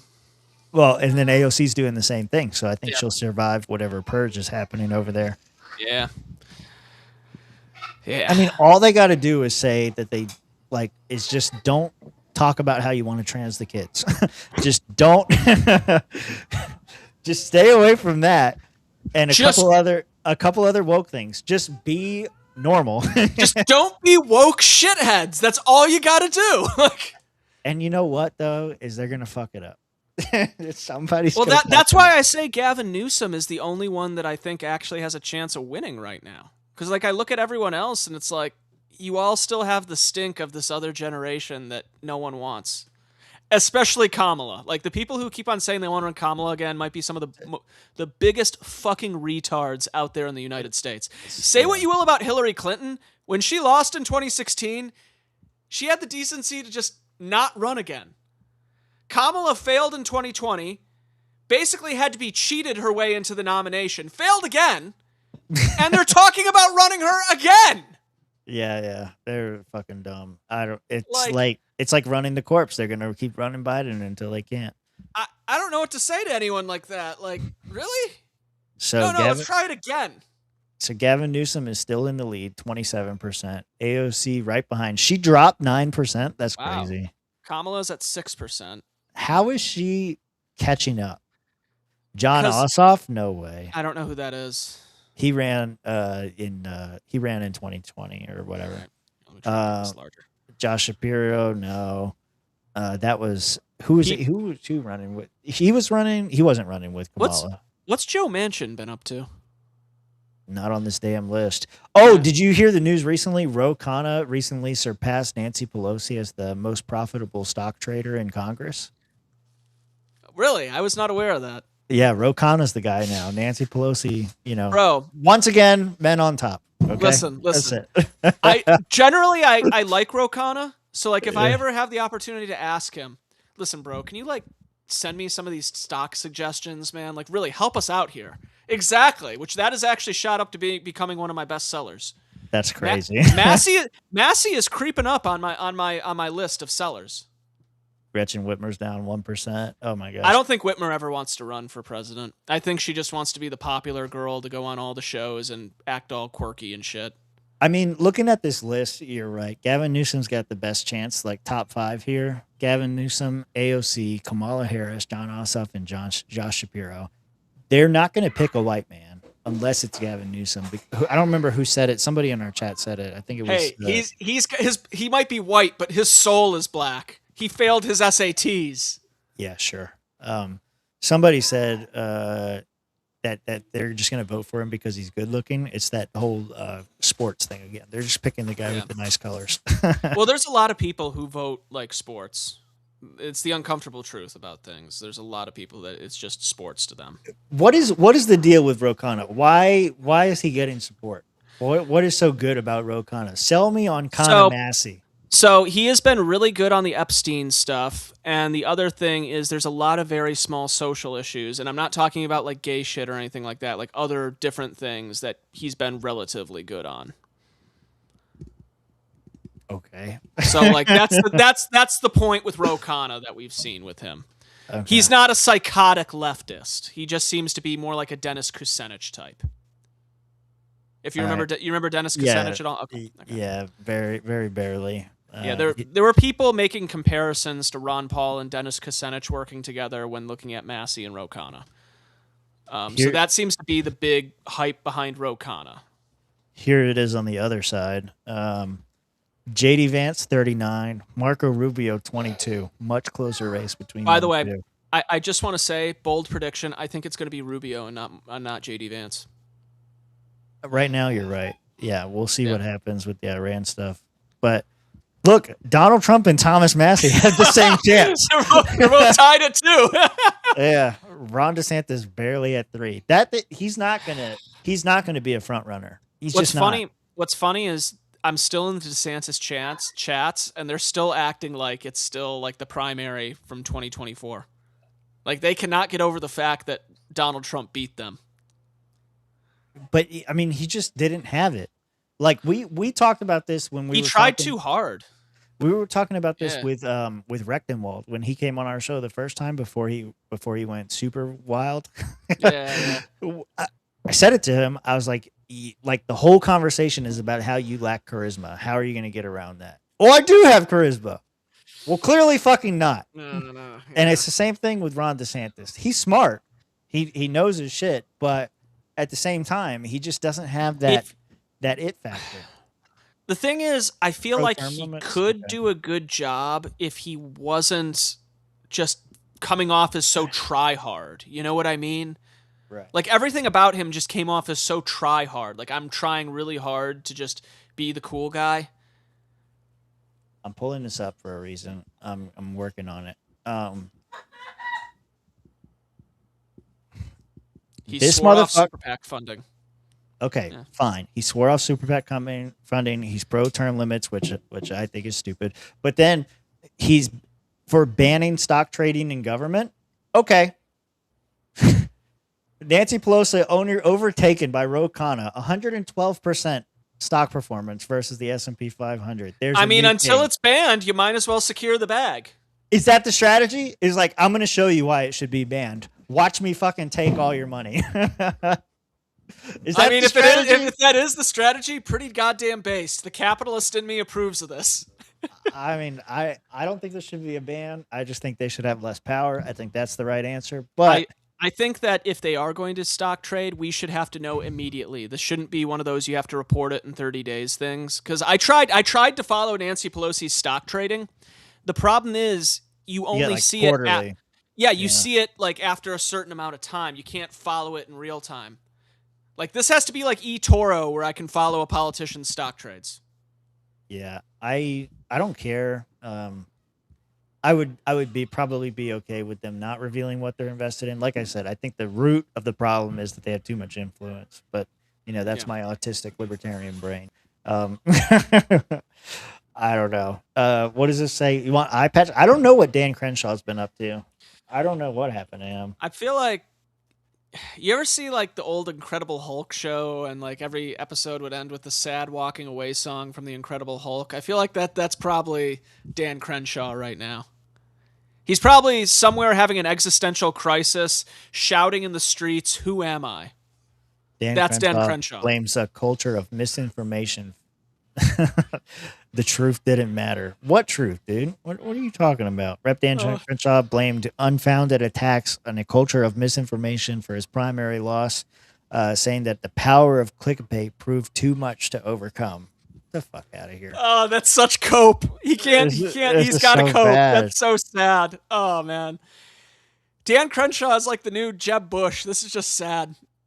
Crenshaw acknowledged that the telling the truth thing is viewed as a real crime among voters, but he posted the blame for his loss on what he said were baseless attacks over his alleged insider trading stance on red flag laws, leaving Crenshaw, in his eyes, to fend off talking points at Twitter. It's not like anyone was going to say the polls is saying, I don't like you said that, I disagree with it, but at least then they would be debating with me on something that I actually said.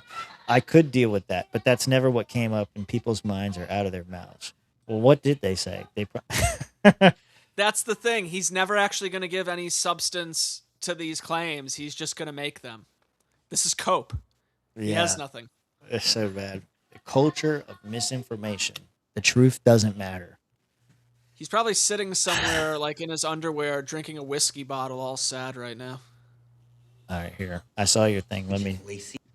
Let's see what this is. I've never seen this movie, so if we get copyright or whatever, we're watching the interview. There's a clip. Let's see. Stop doing that. Why? There's no tell-all. There's no tell-all, Agent Lacey said. She looked at him. She trembled with rage. Or was it passion? Stop it. I just want everybody to know that I know what you did to me. What? With the glasses, honeycombed me. What does that even mean? Honeycombed? You honeypotted him. It's honeypot. You honeypotted You me. honeypotted him. No, I didn't. He said a lot of stupid shit in the last 10 minutes, but for reals, you did honeypot him. I bet What? you got him in here as a honey dick just in case I'm. I'm not. I was seeing coming a mile away. You honey dicking? Look, she's not honey you, and I'm not honey dicking him. It's very offensive because basically, if you think I want to know what she said so bad, but anyway, it doesn't matter. Can we please uncancel James Franco? I miss that guy. What did he get canceled for? I don't know, some sex shit. It was all stupid shit when I looked into it. My friend's wife is like obsessed with him, and when I brought it up, she went like autistic on the phone one day, just looking it all up. He's James Franco. You think that he doesn't have like a bus of women just waiting on him? Yeah. Like, what I mean, do you think? I'm disappointed because he was supposed to play Mystery in the in an adaptation of the game Sexual by Neil assault? Strout. Yeah. There's a lot of accusations. Okay, but it's is one of it- those things where it's like, I don't know, Yeah. like what is the substance here? You know what I mean? Like that was the big thing that she came up with when she was talking about. But I really want to see that adaptation of the game, man. That would have been a fun movie, and we got robbed of that shit because of this. Man, fuck me too. James Franco, I said what I said. James Franco faced multiple sexual misconduct allegations starting in January 2018. The allegations included claims that he removed protective plastic guards during simulated oral sex scenes, asked female students to remove their tops at a strip club shoot, and abused his power by dangling acting roles in exchange for sexual favors. The removing the plastic guards for oral sex scenes is savage. Because, like, what are they going to do? They're like, I mean, I guess they just cut. They just like, no. Similar to what we've talked about with Harvey Weinstein. Look how Seth Rogen comedies have been since. I'm so glad that you brought that up because it's a perfect segue to another conversation that I wanted to have with you. Harvey? Okay, no. So we've talked about this before about how like the gatekeepers of Hollywood, maybe they weren't so bad because we had such great movies and TV shows before. Yeah, They that's did all the debatable, Me but Too yeah. stuff. Very debatable, but yeah. Okay, well maybe this will feed into that debate. So I can tell you a fucked up one here in a second, but go on. I was watching because you know everybody hates Nickelback. And I was trying to figure a video came. Do people still hate them, or has that kind of subsided? It kind of leads into this. So, All right. The video came on my feed, and it was like why you hate Nickelback or why everybody hates Nickelback. It was something like that. It's a really good series, Asa something or whatever. I'll find it later. But anyway, he explained that it wasn't like so much that people on their own came to the idea that Nickelback sucked. What we had before the iPod, because remember Nickelback's been around for a while. They're like, I think it was the Silver album or whatever came out on 9/11. Like it's just terrible timing. But I mean, and then the iPhone didn't come out until 2007. So the video makes the argument that this essay or whatever makes the argument that everybody liked Nickelback for a long time, and then it wasn't until 2007, 2010. It wasn't until we started getting into the era of algorithms and everybody having their own individualized filters for content. It wasn't until then that people started hating not hating Nickelback, but I think that was when it changed. The argument goes like this. When it became cool to hate Nickelback. Exactly. In the beginning, that we had this monoculture where everything was everybody had the same channels, everybody had the same radio stations. We all reacted to the same content. And then Nickelback was doing so well. They were like, I think they said on their album after 9/11, I think it was one came out 2005 or 6, something like that, comes out and like 5 out of the 15 songs or whatever hit the top 40. Like crazy shit. They were doing really well. And because they were so popular, it became popular to hate the cool guys. Or whatever, and so the monoculture. What they said the monoculture did was all the critics, the bigger, and they draw like correlations. You can watch it on a graph. The more popular a Nickelback song was, the lower the critic review was. And so there was this idea that like, oh, everybody likes Nickelback, but they really suck because they're so mainstream. And then there was a joke on Comedy Central that that they kept playing on a loop. And because of that and a bunch of other things, all of a sudden it became cool to hate Nickelback. It wasn't anything that they did or said or whatever, or that their songs were actually shit. But once it becomes cool to hate something, but now we don't have that anymore. Now that we have the algorithm, everybody hates different stuff. Yeah, but also I would argue with Nickelback, the way it changed for them was once they started leaning into the fact that they were such a hated band and kind of treated it as a joke, it made them a little bit more likable. Like, yeah. I think I could pinpoint the exact moment where Nickelback kind of became endearing. Did you ever see that clip with Deadpool, that Christmas one? Oh yeah, where he comes out and says, "Like, can we all just?" I'm sick of all the Nickelback slander going on here. Yeah, yeah. Like, I feel like that moments like that kind of made them a little bit more endearing. And you know, but that was people coming to the realization that it was stupid. And as someone who likes a band that has also suffered from being ultra successful but having a lot of unnecessary hate, Green Day. I get it, man. You know, like that's my band. I'm sorry, ride or die. I'll die on this hill. At least you didn't say Blink 182 because I hate that band. I don't hate them, but I'm not like a huge fan. You know. Now it's cool to hate everything. Yeah, I mean nothing's cool unless you've discovered it for yourself. That's the rule. We all gotta hate. Yeah, but that's the thing is right. Like there was this idea before is like we all kind of enjoyed the same things, we reacted to the same things, and there was a mainstream culture. I used to say that like the mainstream isn't what's important; it's our reaction to it. I'm sorry, I don't want to cut you off, but go ahead. I keep on having thoughts about this recently, so I'm kind of glad that you brought this up. Like, it dawned on me recently, like, man, I miss a day where I could go into work or school or whatever, and everyone's talking about what happened on American Idol last night. You know what I mean? The last time where something like that happened that I could think back to, and I really had to think to try and remember which one. Game of Thrones? Oh, no. Even better. The last time I could remember something like this was when Kanye took the mic from Taylor Swift. Like, I remember going into college the next day and everyone talking about that shit. Like, well, I mean, you had one recently, right, with Will Smith smacking Chris Rock. Yeah, that kind of did it. Yeah, I'll give you that. It's like you have these like bringing everybody together moments. They're very rare nowadays, though. Right, but you're right. It used to be like everybody. Like the example that they used was like South Park. Was like when South Park came on, you know, Comedy Central was one of like 30 cable channels. Yeah. And so chances are you fucking saw it. And when you went to school the next day, everybody's talking about what happened on the last episode of South Park. It happens now to some extent, like you said, but it's nothing like it was. And I can't help but think it was a better world when we only had 30 channels.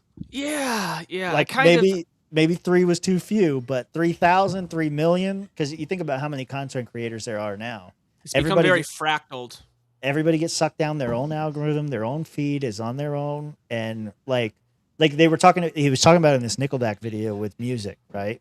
It's like it used to be like you would have like these popular rock songs or pop songs, like maybe you had your different genre or whatever, but everybody knew the same bands, whether you liked them or not. You knew who they were and you had an opinion and you could talk about it. Now, I mean, I'm watching like Pete and Boss, I'm watching Glorb, I'm watching Prof, I'm watching all these people. You might not know who the fuck they are. They have huge audiences on their own, and I'm in these little segments, but like, what is the last like big popular band in the last 10 years? There's not like a single band that's. You're talking about like a new band or one that's already been around, or I'm trying to think. I don't know. Like the only ones, it seems like the legacy bands, let's call them that. The legacy bands are the only ones that seem to be like, I don't know, like broad, mainstream, like people know who they are. But there's a lot of like newer, like we were watching Scoochie Boochie. We have Scoochie Boochie in here. We think he's great, but he's not mainstream. Nobody knows who the fuck he is. He's not like a rock star level. Taylor Swift, maybe. I mean, yeah. The problem is that's just like a purely chick thing. You know what I mean? Yeah, a less cohesive society, and that's what I'm talking about. Is like that's where we are now. Is like, yes, we have the freedom of like all of these different things and anybody can make it and all that kind of stuff, but there's no cultural cohesion anymore, and I don't know that that's better. This is weirdly reminding me of like the Hoppe idea of social orders in the Covenant communities. Like there's something to that where like kind of being this fractaled off has kind of fucked us over too, because people go into these bubbles and then they're in echo chambers, and that's where you kind of lose this this is how we end up in this post-truth world that I was talking about earlier, where now people don't really believe what they want to believe, but they just kind of, instead of believing what is the truth, they come to a conclusion and then go from backwards from that. Like before we started the show, the example I used was Luigi Mangione. You have these leftists who you can present all this information about what happened and they just won't believe it because they've already come to the conclusion of what happened here based on the echo chambers that they're in. And I've noticed that with other places, including libertarians as well. So like, yeah, it's weird how this shit all kind of flows into one another. I guess culture is downstream from politics, or politics is downstream from culture, whichever fucking one it is. Well, I mean, I don't know that politics did it or anything else did it. I mean, you just like, it was the invention of the iPhone. It was the invention of the algorithm. This is all Steve Jobs' fault. I mean, kind of. I mean, but it's good, right? Like, I don't think it's a net negative, but there is a cost, and the trade-off here is that we don't have a common culture anymore. And what does that mean moving forward? Like, that's how we end up with all these candidates with 1% and 3%. Like, it should be down to like 2 or 3 people. It's crazy to think about that too, because I remember it was rare for the Democrats to have more than 3 candidates. Yeah, like there was a time where that was the case, and the now last 2 shit tons. The last 2 primaries, they had to have the Republicans the first time when Donald Trump was there the first time. They had to have 2 separate stages. There were so many people. Yeah. And then even the last 2 after that, it's been like 10, 15 people at a time.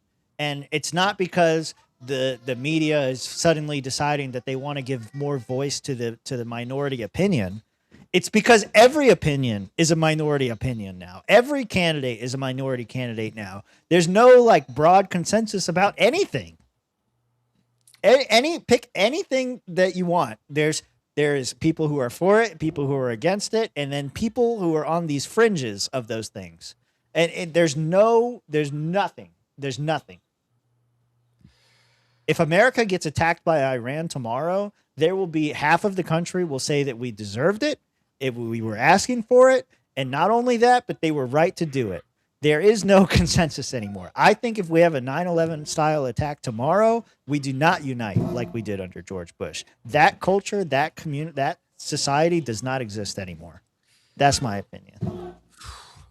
And as much as I'm like trying to grasp straws in my head, trying to think of no, that could be. What about this? It's like you're probably right, dude.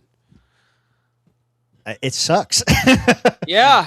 I'm just like, fuck, man. Like. I mean, we were making jokes. Another joke we made before the show is that the grand plan in Iran is to decentralize Iran. Yeah. Well, we are decentralized right now. Technically, we did decentralize them. We bombed them to the point where the IRGC had to implement their mosaic plan, which is basically where each fragment of the IRGC is basically running a different territory. Right. Well, I know you got to go soon. There was one other thing that I wanted to talk to you guys tonight about. I don't know.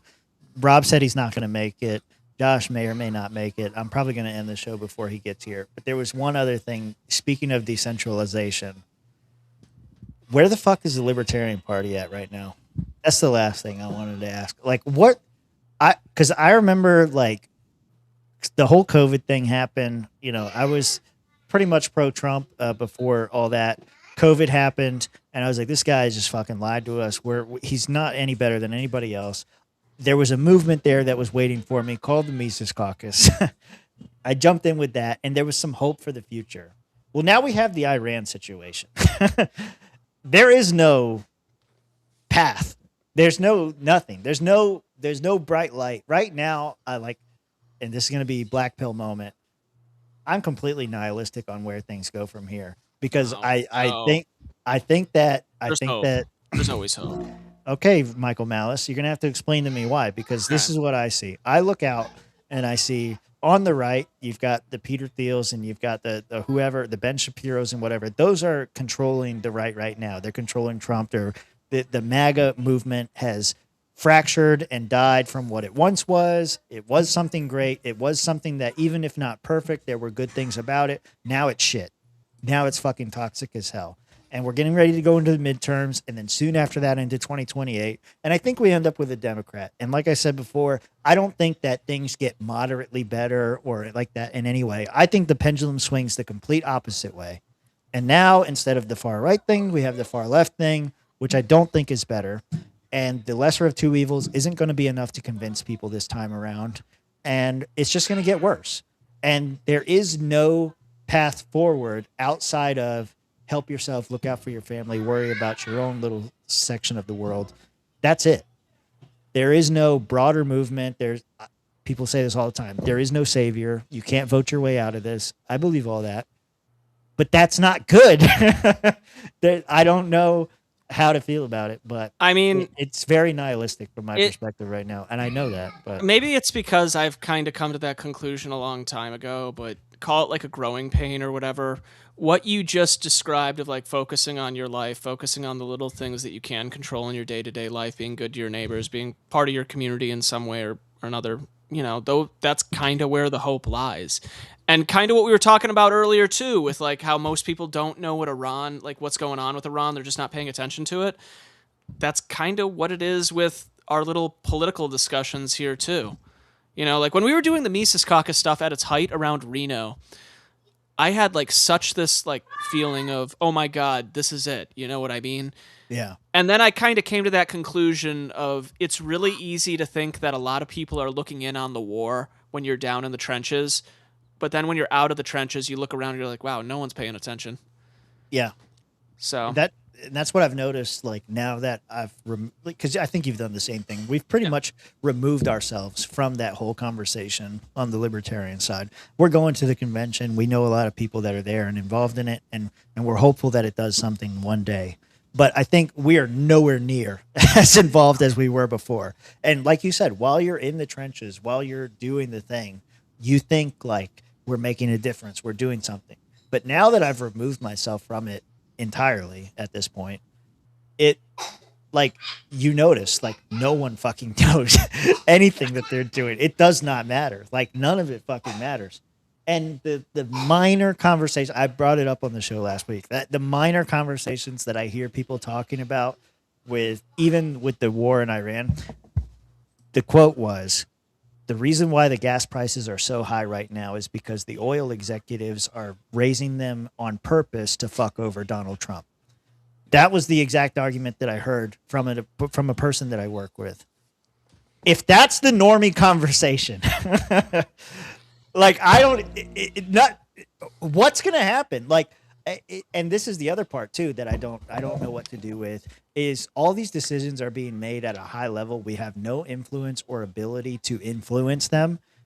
And like, what does that mean? Like what happens when like worst case scenario, Iran attacks America? What happens then? I can't talk as to that, but you're talking about like bigger conversations going on above us. Yeah, there is an aspect to that. And to get a little bit philosophical here, you know, I read the Kabbalion and there's a thing in there called as is above, so is below. And it's like, yeah, the struggles that go on in the highest levels, they go on in the lowest levels too. They're not the same, but the methodology and the things that go on are very similar. So I don't know what else to say other than, yeah, there's higher things that go on behind closed doors, the eyes wide shut types that we're just not a part of. Yeah, I understand that happens. I also don't think that they're any smarter than anyone else. Like, no, that was. I think they're. I actually think the inbreeding is starting to play against them. Yeah, that could be the case. I just remember, like, I don't get like nervous around like celebrities or popular people. Like, I don't know what it was that did it to me, but I learned a long time ago that all these people are just regular people that just got lucky or worked really hard to get where they were. Yeah. They're not like anything special. And the same thing goes for politicians and everybody else is these decisions are being made at a higher level because he's the president, right? And there's people around him and they can make decisions that affect people in their day-to-day lives and can make decisions that have long-term impacts that we have no real influence over. But it's not like it's super genius. It's not like we're sending our best. So I don't know. Like, I don't know what that means. they're not people. They're reptilians. You're right. Goddamn shape-shifting reptilians. Yeah, they're interdimensional demons, interdimensional vampires. Demons. I think this is it, though. I was reading through all these. Yeah, there's no hope because there is no community. Probably. And I think that's what we were talking about a little while ago. But then, I have the eternal optimism that Cheddar's expressing right here, too. Is like when you go through hell, you just keep on going. Yeah. The point is to go through it. And, I'm not a super religious guy. There are religious things that I latch on to. And one of them is, you're never going to be, God's never going to give you anything that you can't handle. I love that quote. I don't remember who said it. I don't know what it is about. But the point is whatever's going on, you can make it. And I have that about myself. Me and Josh joke about being self-supremacist. But, I mean, that's really how I feel. It's like, it doesn't matter what's going to happen. I know I'm going to be fine. But I am worried about the future. I am worried about where things are headed. And the feeling that there is nothing I can do about it, that bothers me a lot. So I just had to Google it to see who said that. And it looks like it's just a common phrase that's been around for a long time. So whoever said it, I think it's just like it's a good one. An axiom or whatever, But I don't know. I'm not worried for myself. I'm worried for what comes after. And this is how you know we're getting old. We're talking about the good old days where everybody watched the same shit. We're talking about back when Harvey used to rape movie stars. It was good times. And now, now we're worried about the future. I mean, but I am, though. I really don't know what the future is holding. I know that there's nothing I can do about it, other than worrying about my little circle and just hoping and praying that everybody else does the same thing. Otherwise, it won't matter either. That's why when it comes to politics at this point, I've kind of just subsided myself to talking to everyone I can and trying to steer them in a better direction in what ways I can. Mm-hmm. Like, I'm not really trying to convert anyone to libertarianism, but if I can convince, my dad that the foreign policy direction is not a good way to go where we're at, then I think that's at least a good start. Yeah, I think you're right about that. Yeah. It's not about trying to convert somebody to your ideology. It's the small things over time. Yeah, like even my friend Chase from high school, great guy. He Chase is Oliver? I didn't even think about that. Oh man, no. It's a friend of mine who moved out to California and became a very stereotypical liberal. I mean, he's not like a woke shithead or anything like that, but very, very lib. He'll even make jokes like, I'm kind of a coastal elitist now. Mm-hmm. But like, I've noticed just from us talking that, I've kind of taught him some things about libertarianism that he's definitely become more pervy to. And, I consider that at least something good to come of it. It sounded like you said more pervy too, and I'm going to let more pervy. I had a conversation with a guy. I used to debate this guy like every night about Donald Trump in 2016. And the other night we were talking, and it's so amazing the things people don't know. It's so crazy to me. I'm telling you, I used to have like yelling arguments with this guy back and forth about, whether or not Donald Trump was a racist, what that actually meant for him winning and all this kind of stuff. And the other night we were talking, and he was asking me how Alabama was. And I said, well, the property taxes are low. The trade-off is that most of your school funding comes from property taxes. And he was like mind blown that was the case. And I just thought that was common knowledge. I thought people just knew that, especially people who are politically attuned and have these debates. But, you never know. I don't know where I'm going with that, but yeah. I mean, that's part of the debate that's going on in Florida right now over getting rid of property tax. Yeah, well, I hope they do. And they'll find another way to fund schools. It'll be fine. Considering how rich this state is, we'll be fine. Yeah, just tax the Indians. Oh, that'll go well. Yeah, the people that own the Florida government. Yeah, that'll let that happen. If Fishback gets elected and gets rid of property taxes, he might tax the Indians. Disney's sitting over there like, yeah, go after them. all that fuss about trans rights and racism, and all he gave them was a huge war. Yeah. Who knows? Well, I'm gonna end it there. I don't have, like I said, I didn't prepare a whole lot because I didn't have time, but I think we had a great conversation. No, you did a good job. Yeah. So, anything coming up, Mitch? What's going on? Yeah, no. So I know we got some folks who are going to Grand Rapids in here, so I just thought I would say come attend the Bitcoin Bash. That's going to be real fun. And if you're a delegate, you can get half off the tickets to get in. Just use was it Mises Bitcoin is the code word for that one. So come check it out. It's going to be a fun time. Lynn Ulbricht's going to be there as well as other special guests. It's going to be Mises delegate, not Mises Bitcoin. My bad, but. It's going to be a fun time. Join us May 21st, 7 p.m. Oh, you have to pay to get into this thing? How much are the tickets? It's a paid one, and it's not the cheapest thing. So that's why I'm telling delegates that, guys, you can get half off with this one. That way you don't have to pay $150. So there we go. Okay, so 75 with the code?